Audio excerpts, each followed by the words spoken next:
గౌతు శిరీష గారు ఒక ఫైర్ ఉన్న నాయకురాలు. మినిస్టరు ఎవరు, మన పార్థసారథి మృదుభాషి. అలాగే కొనగాల నారాయణ గారు మా అన్న. ఆయన అసలు కాంట్రవర్సీ జోలికి కూడా వెళ్ళడు. ఆయన పెద్ద రకంగా ఉండే మనిషి.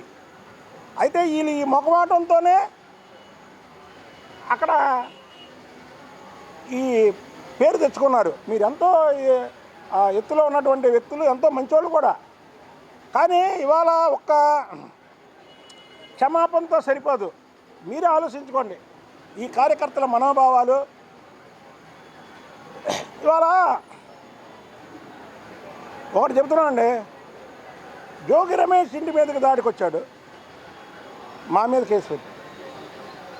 లోకేష్ బాబు గారి సభలో నేను గన్నవరంలో మాట్లాడితే పేరుని నాని అనే వ్యక్తి ఇవాళ ఏదైతే బియ్యం దొంగ ఉన్నాడో రిటర్న్గా కంప్లైంట్ ఇచ్చాడు. ఏమని, వంశీని నానిని చంపేస్తానన్నాడు అని రిటర్న్గా నా మీద కంప్లైంట్ ఇచ్చాడు. అంటే మేము ఇక నుంచి పోరాడాలా వద్దా, పోరాడాలా వద్దా అని మేము పార్టీని కూడా అడుగుతున్నాం. ఇక నుంచి అక్కర్లేదు ఇంకన్నా పోరాడొద్దమ్మా నువ్వు అంటే మేము పోరాడం ఎందుకు.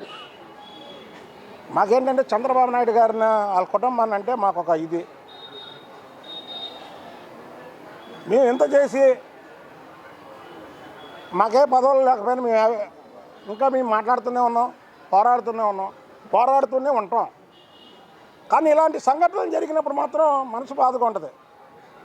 అరే ఏంటి మన పోరాటానికి గుర్తిస్తున్నారా, గుర్తించట్లేదా? ఈ పోరాటానికి విలువ ఉందా లేదా?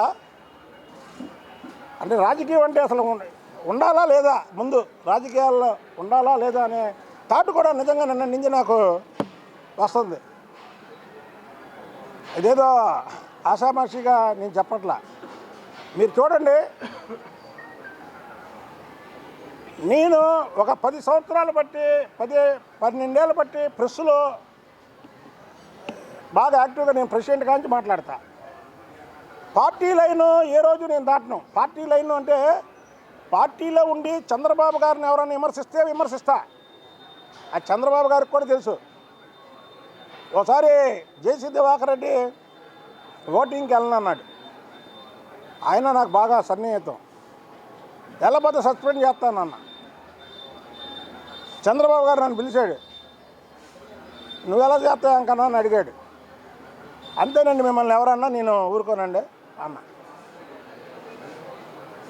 నా మనస్తత్వం అంతే. అలానే చంద్రబాబు గారు ఏమనకపోతే నేను ఎవరి జోలికి వెళ్ళను.